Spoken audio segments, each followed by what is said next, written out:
इचलकरंजी आणि हातकणंगले येथील विद्यार्थ्यांसाठी आनंदाची बातमी। तुम्हाला कॉम्प्युटर शिकायचं आहे तर चला मग इचलकरंजी येथील अभिजित कॉम्प्युटर टायपरायटिंग इन्स्टिट्यूटमध्ये आपला प्रवेश निश्चित करा। मिळवा GCC TBCचे ज्ञान वाढेल महाराष्ट्राची शान। ज्याच्या हाती संगणक माऊस तो पाडील पैशाचा पाऊस। कॉम्प्युटरमध्ये ज्यांची अचूक गती शिक्षणात त्याचीच होईल प्रगती। दरवर्षी 100% निकालाची परंपरा अभिजित कॉम्प्युटर। बाहेरगावच्या विद्यार्थ्यांना बससाठी पासची सोय अभिजित कॉम्प्युटर। अगदी योग्य व माफक दरात सर्व कोर्सेस अभिजित कॉम्प्युटर। कॉम्प्युटर टायपिंगशी मैत्री, सरकारी नोकरीची खात्री।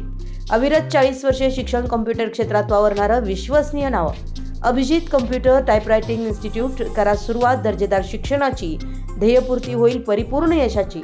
इचलकरंजीतील एकमेव अद्ययावत कॉम्प्युटर टायपिंग शिक्षणासाठी Abhijit computer typewriting institute. GCC TBC इंग्रजी, Marathi, Hindi computer typing course, सरकारी, निमसरकारी, खाजगी नोकरीसाठी आवश्यक अभ्यासक्रम, government certificate in computer typing basic course. संपर्क अग्निशामक रोड, महावीर अपार्टमेंट, पद्मावती कन्या शाळेसमोर, इचलकरंजी। मोबाईल क्रमांक आहे 99 22 23 0983 किंवा 79 72 93 14 45। पूर्णा तालुक्यातील पूर्णा ते ताडकळस मुख्य रोडवर असलेल्या कानडखेड शिवारातील बॉम्बे पुलाच्या चढावर चालकाचा ताबा सुटल्यानं पुलाचे लोखंडी कठडे तोडून पूर्णेकडून ताडकळसकडे गट्टू भरून जाणारा आयशर क्रमांक MH14 DM 9352 दिनांक 17 डिसेंबर रोजी रात्री 9च्या सुमारास दरीत कोसळला।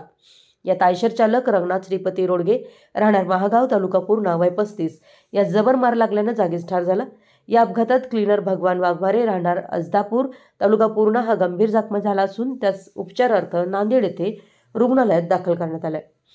कानडखेड शिवारातील हा उतार चढाचा वळण रस्ता धोकादायक मार्ग असून येथे नेहमीच अपघात होतात।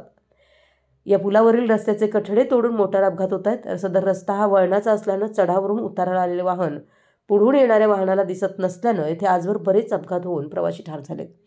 दरम्यान आयशर दरीत कोसळून घडलेल्या घटनेची बातमी लिहीपर्यंत पूर्णा पोलीस ठाण्यात नोंद झाली नव्हती।